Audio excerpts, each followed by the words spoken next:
Study circle online में आप सभी का मोस्ट वेलकम है। और आज हम एक नए पारी की शुरुआत करने जा रहे हैं, जिसमें हम आप लोग को प्रत्येक दिन 10 क्वेश्चन देंगे और वो सारे क्वेश्चन आपको एग्जाम में आए हुए हैं, इसलिए ये आपके लिए MVVI होगा, मोस्ट वेरी वेरी इंपॉर्टेंट होगा। और अगर हम लोग डेली प्रत्येक दिन इस एक्सरसाइज को अगर कर लेते हैं तो आपको जो टॉपिक हम पढ़ाएंगे उस टॉपिक में से एक भी जो है आपको क्वेश्चन छूटने नहीं जा रहा है।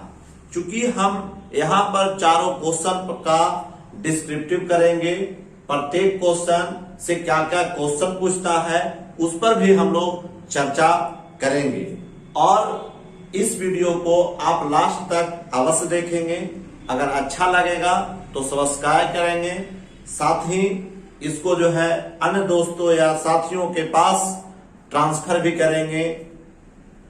और अंत में अगर बहुत अच्छा लगे तो इसको आप कमेंट बॉक्स में अवश्य लिखें। अगर जो गलती भी हो उसको भी कमेंट बॉक्स में अवश्य लिखें, जिससे कि हम और भी सुधार करके इस मुहिम को अच्छा बनाएं।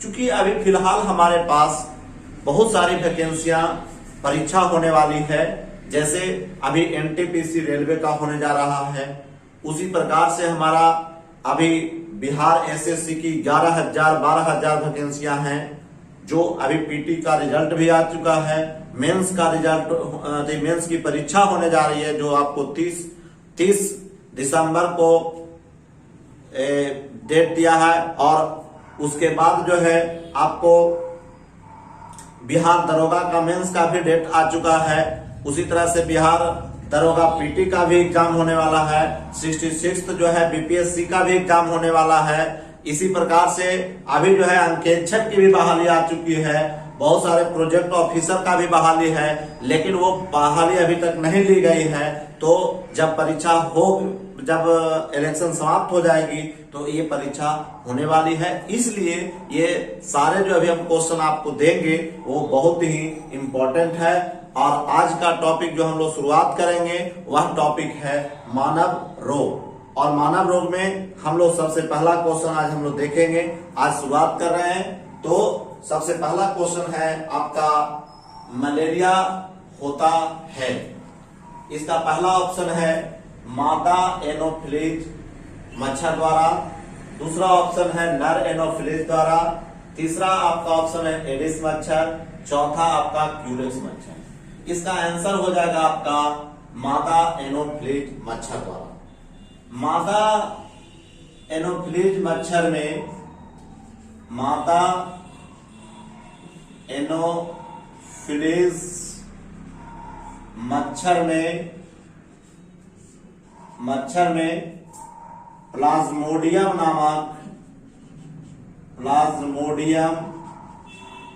नामक प्रोटोजोआ पाया जाता है। प्रोटोजोआ पाया जाता है।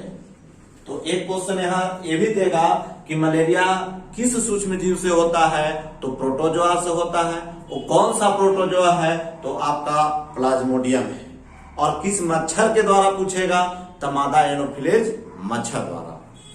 अब आइए ऑप्शन नंबर दूसरा, उस पर कोई हम लोग चर्चा नहीं करेंगे। ऑप्शन नंबर तीसरा जो आपका बहुत ही इंपॉर्टेंट है, एडिस मच्छर से डेंगू होता है। डेंगू होता है। डेंगू को ब्रेक वॉर्न फीवर कहते हैं।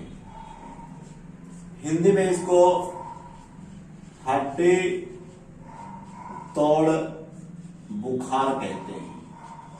बुखार कहते हैं। और यह रोग जो है, डेंगू जो है, वायरस से होने वाला रोग है। डेंगू वायरस से होता है, डेंगू वायरस से होता है। अब हम लोग इसके बाद चौथा ऑप्शन चले, क्यूलेक्स। क्यूलेक्स मच्छर द्वारा फाइलेरिया नामक रोग होता है। क्यूलेक्स मच्छर से कौन सा रोग होता है? मलेरिया नामक फाइलेरिया नामक रोग होता है। क्यूलेक्स मच्छर द्वारा फाइलेरिया नामक रोग होता है। फाइलेरिया नामक रोग होता है। तो इस प्रकार हमारा जो है आपका पहला का आंसर हो गया आपका कि मलेरिया होता है। तो मलेरिया किससे होता है? मादा एनोफिलीज मच्छर। अगर पूछेगा कि किस प्रोटोजोआ से, तो प्लाज्मोडियम से। तो ये किसके शरीर में पाया जाता है? तो मादा एनोफिलीज मच्छर। अब हम लोग क्वेश्चन नंबर दूसरा पर चलते हैं। क्वेश्चन नंबर दूसरा कहता है कि मलेरिया रोग से प्रभावित अंग कौन सा है? तो मलेरिया से प्रभावित अंग प्लीहा को कहते हैं। वो आपका स्प्लीन कहलाती है, तिल्ली कहलाती है। अब हम लोग दूसरा, इसमें हम लोग अन्य जो ऑप्शन है उस पर चर्चा करेंगे। तो इसमें पूछता है कि मानव शरीर का सबसे व्यस्तम अंग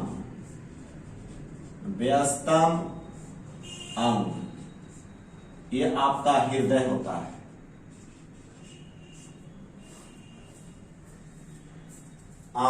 तो ये आपका हो गया। तो इसको हम लोग इंग्लिश में हार्ट कहते हैं।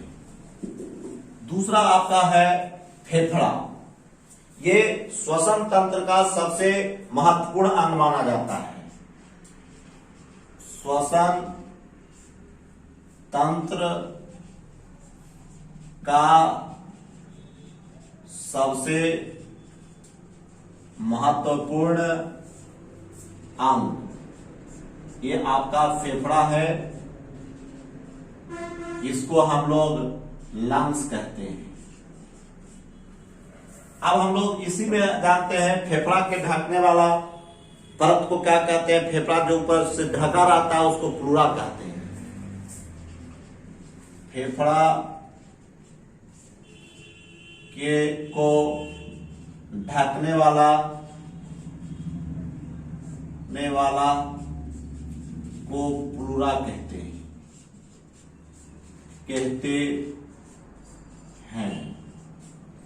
अब आइए ऑप्शन नंबर चौथा, ब्रिक। ये उत्सर्जन तंत्र का सबसे महत्वपूर्ण अंग माना जाता है। उत्सर्जन तंत्र का सबसे महत्वपूर्ण अंग आपका किडनी। किडनी के कार्यात्मक इकाई को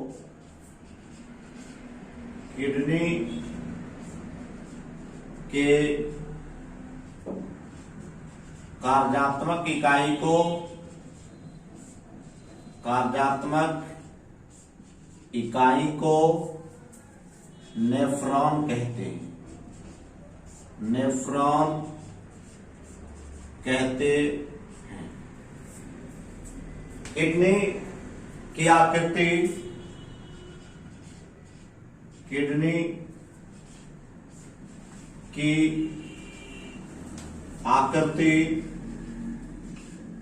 सेम के बीज के जैसा होता है।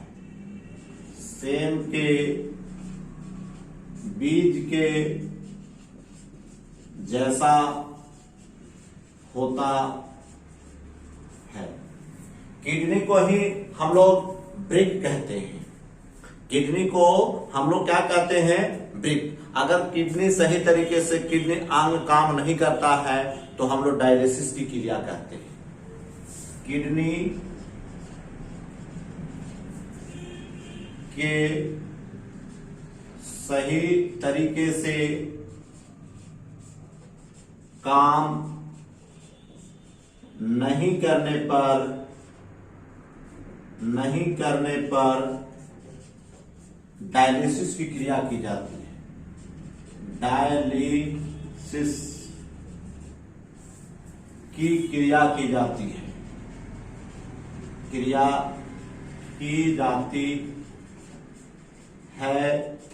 जिसे हम लोग हिंदी में अपोहन कहते हैं। मलेरिया से ग्रसित व्यक्ति के रक्त में किस रक्त कणिका की कमी हो जाती है? तो हम लोग जानते हैं पहला ऑप्शन है प्लेटलेट्स, दूसरा श्वेत रक्त कणिका, तीसरा लाल रक्त कणिका, चौथा आपका रक्त प्लाज्मा। इसका आंसर होगा आपका लाल रक्त कणिका। अब हम लोग सबसे पहले यहां पर हम लोग चर्चा ही कर लें कि एक क्वेश्चन आपका देगा कि रक्त किस प्रकार का ऊतक है, तो रक्त आपका तरल संयोजी ऊतक है। रक्त तरल संयोजी ऊतक है, इसको इंग्लिश में कहते हैं कनेक्टिव टिश्यू। रक्त के दो भाग हैं, रक्त के दो भाग होते हैं। पहला आपका है ठोस भाग, इसको हम लोग तीन भाग में रखते हैं। एक आपका आरबीसी, दूसरा आपका डब्ल्यूबीसी और तीसरा आपको प्लेटलेट्स। अब हम लोग आरबीसी को कहते हैं रेड ब्लड कॉर्पसल्स, लाल रक्त कोशिका कणिका। लाल रक्त कणिका, इसको कहते हैं श्वेत रक्त कणिका और इसको हम लोग प्लेटलेट्स कहते हैं। इसको हम लोग एक और नाम से जानते हैं इरिथ्रोसाइट, इसको ल्यूकोसाइट और इसको थ्रोम्बोसाइट। अब हम लोग ये लाल रक्त कणिका जो होता है आपका, इसमें एक प्रोटीन पाया जाता है, उस प्रोटीन को हीमोग्लोबिन कहते हैं, जो ऑक्सीजन को एक स्थान से दूसरे स्थान तक ले जाती है। दूसरा आपका है श्वेत रक्त कणिका, ये रोगों को संक्रमण करता है, रोगों को संक्रमण से रोकता है, रोगों के संक्रमण से रोकता है।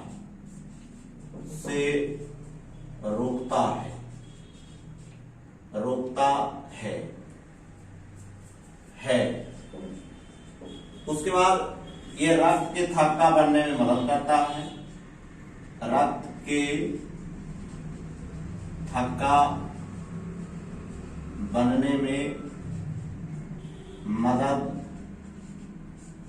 करता है। और दूसरा भाग हम लोग बताए आपको कि आपका तरल भाग होता है, तरल भाग, और इसी को हम लोग कहते हैं प्लाज्मा। ठोस भाग 45% होता है, तरल भाग आपका 55% होता है। प्लाज्मा में सबसे मुख्य रूप से आपका जल होता है, जो आपका 90% होता है। तो हम लोग क्वेश्चन हमारा था कि मलेरिया से ग्रसित व्यक्ति के रक्त में किस प्रकार की कणिका की कमी हो जाती है, तो आपका है RBC, red blood corpuscles. Question number 4, कृत्रिम डायलिसिस का प्रयोग किसके खराब होने के कारण होता है? हमने पिछले में देख लिया कि डायलिसिस की क्रिया किडनी के खराब होने से होता है, वृक्क के खराब होने से होता है। तो हम लोग डायलिसिस की क्रिया तब करेंगे जब हमारा किडनी खराब होगा। अब आइए, यहां पर यकृत है, मानव शरीर की सबसे बड़ी ग्रंथि, मानव शरीर की सबसे बड़ी ग्रंथि, बड़ी ग्रंथि ये आपका है यकृत। इसी को हम लोग लीवर कहते हैं, इसी को जिगर कहते हैं। दूसरा क्वेश्चन है कि यकृत से स्रवित, यकृत से पित्त का स्रवण होता है, यकृत से पित्त का स्रवण होता है। और पित्त जो है, पित्त जमा कहां होता है, तो गॉल ब्लैडर, जिसको हम लोग पित्ताशय कहते हैं। पित्त जमा होता है पित्ताशय में, पित्ताशय में इंग्लिश में कहते हैं गॉल ब्लैडर। अब हम लोग आगे बढ़े तो यकृत का चर्चा कर दिए, पित्ताशय का भी चर्चा किए, जिसको जो पित्त जहां जमा होता है उसको हम लोग पित्ताशय कहते हैं, इंग्लिश में गॉल ब्लैडर कहते हैं। और तीसरा जो है आपका आंत, टाइफाइड से प्रभावित अंग, टाइफाइड से प्रभावित अंग हमारा होता है आंत, जिसको आंत की बुखार भी कहते हैं। टाइफाइड से प्रभावित अंग, प्रभावित अंग आपका आंत होता है। टाइफाइड को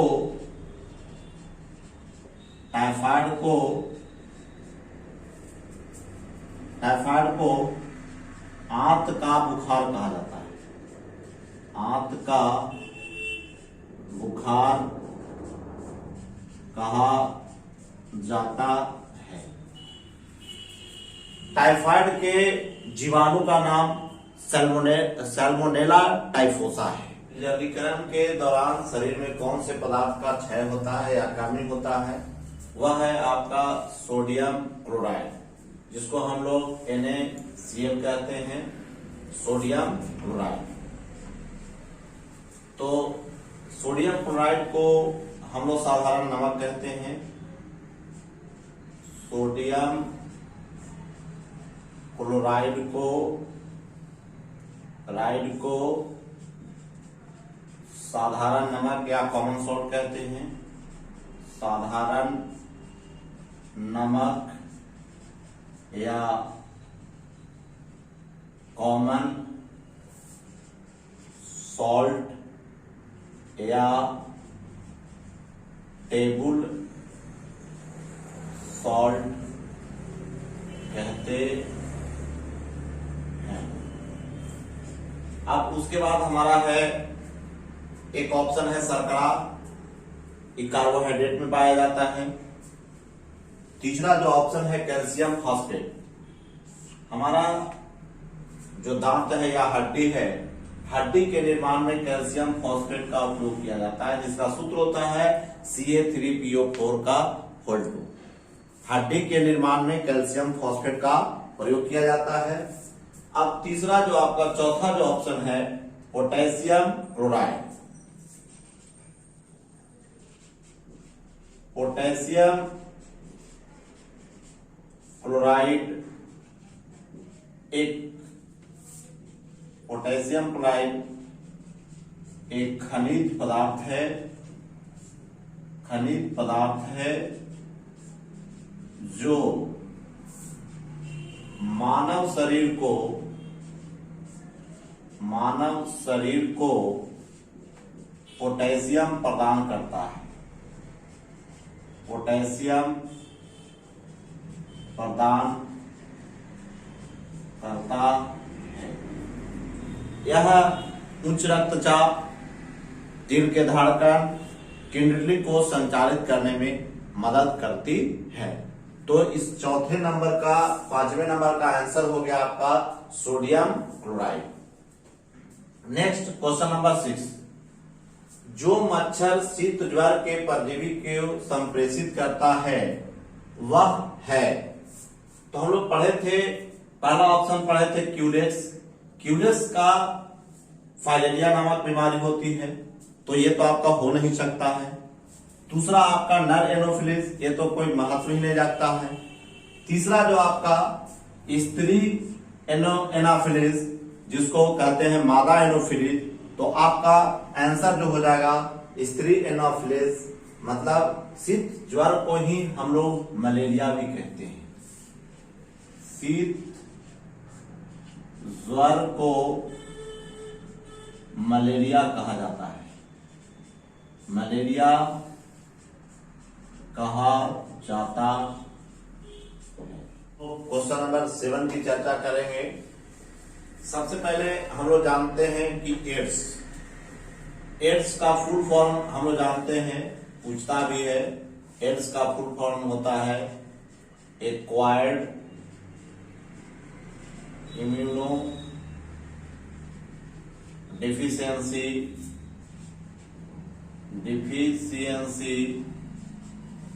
सिंड्रोम। तो एड्स का फुल फॉर्म हो गया एक्वायर्ड इम्यूनो डिफिशियंसी सिंड्रोम। पहले तक पूछेगा। एड्स वायरस से फैलता है, एड्स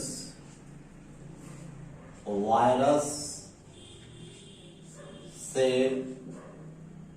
फैलता है। एड्स के वायरस का नाम, एड्स के वायरस का नाम HIV है। HIV का फुल फॉर्म होता है ह्यूमन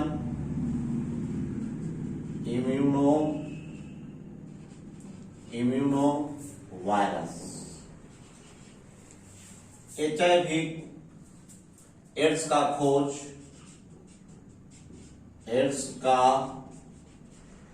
खोज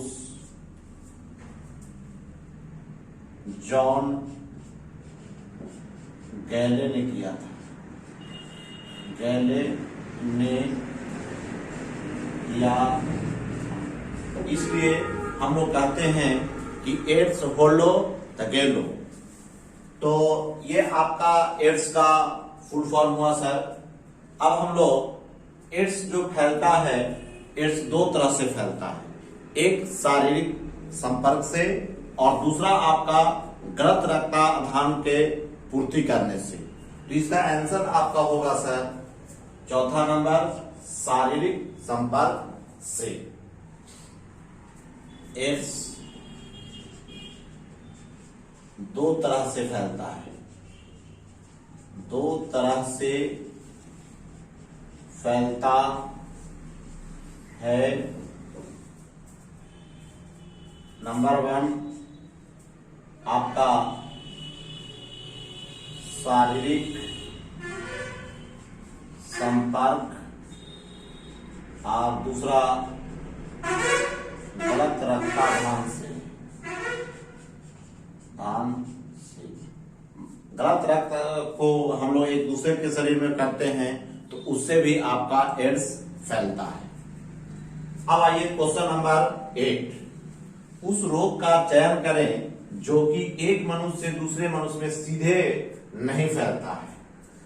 तो वो है आपका सर टिटनेस, जिसको धनुर्वात कहते हैं। टिटनेस को ही हम लोग टिटनेस को धनुष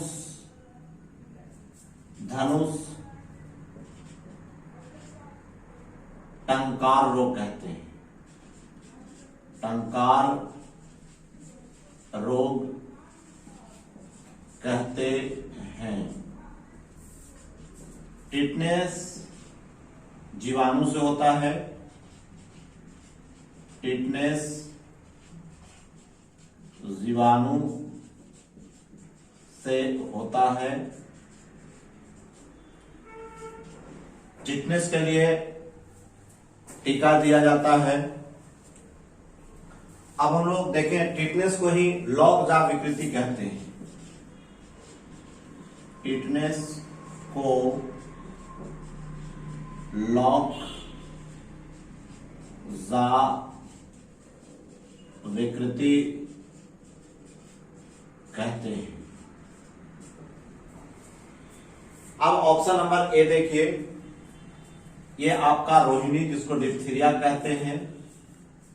डिप्थीरिया से प्रभावित अंग, डिप्थीरिया से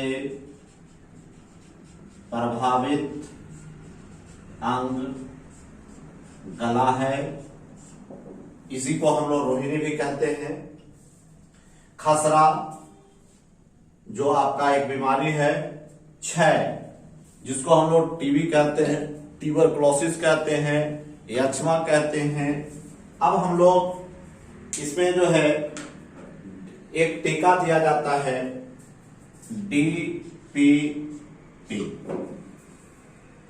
इसी को हम लोग कहते हैं ट्रिपल एंटीजन।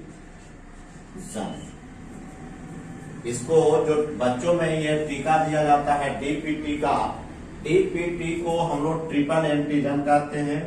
D से आपका डिप्थीरिया होता है, P से कुक्कर खांसी होता है, और T से आपका टिटनेस होता है। और ये तीनों बीमारी जो है, तीनों जो टीका दिया जाता है वो जीवाणु को रोकने के लिए दिया जाता है, अर्थात डिप्थीरिया, कुक्कर खांसी और टिटनेस, ये तीनों जीवाणुओं से फैलने वाला रोग है। इसलिए इस टीका को हम लोग कहते हैं ट्रिपल एंटीजन। उसी प्रकार से हमारा क्षय रोग के लिए BCG का टीका दिया जाता है। बच्चों के जन्म के 7 दिन के अंदर यह टीका दिया जाता है। क्षय रोग के लिए टीका, क्षय रोग के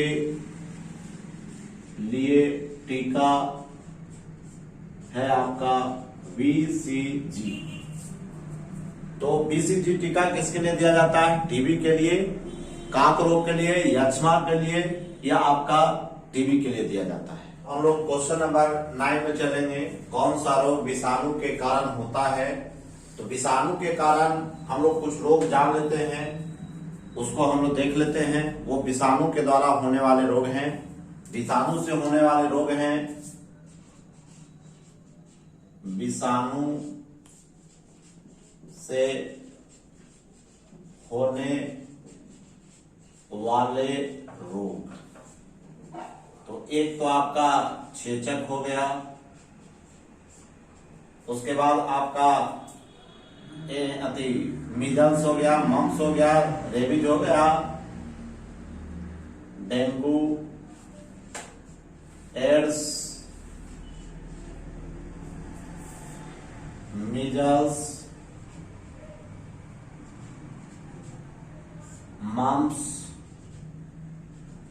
मम्स, रेबीज। तो ये आपको विषाणु से होने वाले रोग हैं, इसलिए इसका आंसर हो जाएगा आपका चेचक। यक्ष्मा जीवाणु से होने वाले रोग हैं, जीवाणु से होने वाले रोग हैं।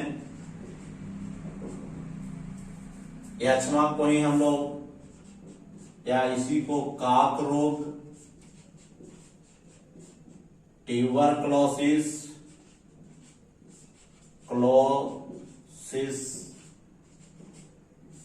इसी को टीबी भी कहते हैं। अब हम लोग देखें कि इसके जीवाणु का नाम है माइक्रोबैक्टीरियम ट्यूबरक्लोसिस। अब आइए मलेरिया। मलेरिया प्रोटोजोआ से होता है, प्रोटोजोआ से होता है। हैजा जीवाणु से होता है, जीवाणु से होता है। हैजा के जीवाणु का नाम विब्रियो कॉलरा है। अब हम लोग तो इस प्रकार से कौन सा रोग विषाणु के कारण होता है, तो वह आपका है चेचक। इसका आंसर हो जाएगा 1। अब आइए कि कौन परजीवी नहीं है। परजीवी का मतलब होता है परजीवी, दूसरे के शरीर में रह करके जीना। परजीवी 2 प्रकार के होते हैं। परजीवी 2 प्रकार के होते हैं। एक आपका अंतः परजीवी और दूसरा आपका बाह्य परजीवी। अंतः परजीवी का मतलब हुआ शरीर के अंदर में रह करके अपना भरण पोषण, अपना जीवन यापन करना, जबकि दूसरा जो है बाह्य परजीवी का मतलब हुआ शरीर के बाहर रह करके अपना जीवन पोषण करना। तो परजीवी कितने प्रकार के हो गए? 2, अंतः परजीवी और बाह्य परजीवी। अब जो है इसमें कहता है कि कौन परजीवी नहीं है। जू परजीवी है, मच्छर परजीवी है, किरनी परजीवी है। किरनी को हम लोग ढीला कहते हैं, जो माथा में होता है। और चौथा जो ऑप्शन है डी, घरेलू मक्खी। घरेलू मक्खी जो है आपका परजीवी नहीं है, इसलिए इसका आंसर हो जाएगा आपका घरेलू मक्खी। तो इस प्रकार से हमने 10 क्वेश्चन आपको बताया। इसके बाद आगे भी हमारे वीडियो जारी रहेगा। आप अगर अच्छा लगेगा, अगर कहीं कोई गलती भी हुई होगी तो डिस्क्रिप्शन बॉक्स में अवश्य लिखेंगे, जिससे कि हम आगे भी वीडियो आपको अच्छे से अच्छे तरीका दे सके। और अंत में हमारा यही आपसे रिक्वेस्ट है कि इस वीडियो को देख करके सब्सक्राइब अवश्य करें और बेलकन आइकन बटन को दबाएं, जिसके कारण आपके पास हमारा नोटिफिकेशन जाते रहे। थैंक यू, धन्यवाद।